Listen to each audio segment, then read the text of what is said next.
Então temos aqui uma última observação sobre essa questão da condenação penal definitiva, que é uma divergência entre as turmas do Supremo. Ó, vou explicar para você, pelo que está valendo hoje, 22 de fevereiro de 2021, tá? Existe uma divergência aqui entre as turmas do Supremo. Por quê?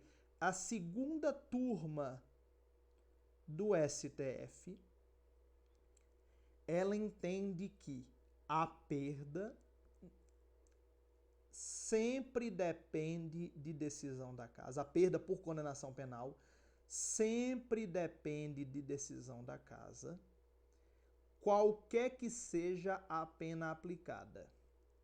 Sempre depende de decisão da casa, qualquer que seja a pena aplicada. Ou seja, a segunda turma do Supremo, que é a turma mais garantista, mais preocupada com assegurar os direitos do acusado, ela vai dizer, ó, tem que fazer uma leitura literal da Constituição. Se a Constituição diz que a perda do mandato em caso de condenação penal depende de decisão da casa, não interessa qual é a pena. Eu posso condenar o cara a uma pena de 15 anos de reclusão em regime fechado. Não vai perder o mandato automaticamente, a casa vai ter que deliberar por maioria absoluta e voto aberto. A primeira turma do Supremo já é uma turma mais mão pesada, é uma turma mais lei e ordem, é uma turma mais de assegurar, digamos assim, a efetividade do processo penal. E aí a primeira turma dá uma interpretação diferente aqui. A primeira turma do Supremo, vou colocar aqui, a primeira turma do Supremo Tribunal Federal vai entender que a perda é automática,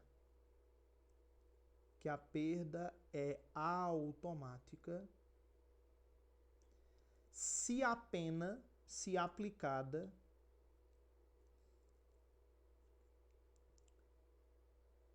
pena de prisão, reclusão, né? Em regime fechado, em regime de cumprimento de pena fechado. Porque se a pessoa estiver no regime semi-aberto, ainda pode ter o trabalho externo, né? Ainda pode ir trabalhar durante o dia e se recolher à prisão durante a noite. Não deixa de ser uma coisa peculiar, né? O cara tá votando um novo Código Penal e à noite ele vai se recolher à prisão para cumprir pena. Ele conhece na prática como é que funciona o sistema penal. Mas aí a casa é que vai ter que decidir por maioria absoluta e voto aberto se ele perde o mandato. Agora, se ele for condenado a uma pena com regime fechado por mais de 120 dias, então a perda é automática se aplicada a pena de prisão em regime fechado por mais de 120 dias. Aí a segunda turma entende que nesse caso aqui ele vai perder o mandato automaticamente porque vai entrar aqui. Ele vai forçosamente faltar um terço das sessões. E aí, claro, faltou porque estava preso, não é faltou por justa causa, né? Não é uma causa justificável. Então, segunda turma do Supremo, condenação penal transitada em julgado sempre depende de decisão da casa, qualquer que seja a pena aplicada.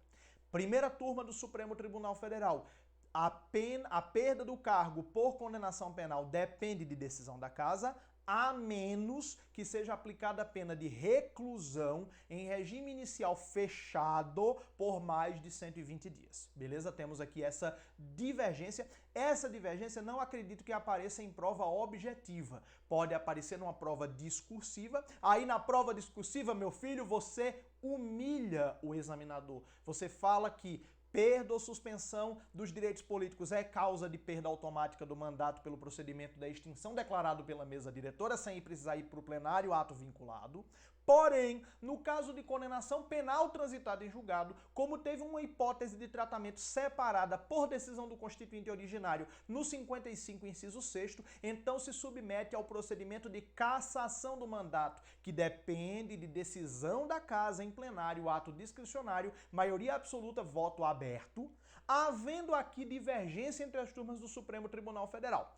Enquanto a primeira turma entende que a perda será automática se aplicada a pena de reclusão em regime fechado por período superior a 120 dias, a segunda turma daquela corte entende que em qualquer situação a perda depende de decisão da casa por maioria absoluta e voto aberto. Meu amigo, você colocou isso na prova, não tem jeito, o examinador vai se sentir moralmente coagido a te dar uma nota 10, não tem para onde correr, beleza? Vou colocar aqui para a gente dar o print desse esquema sobre a questão da perda do mandato, que é realmente, tenho que concordar, é realmente um tema maravilhoso para a prova discursiva. Não só, mas também para a prova discursiva.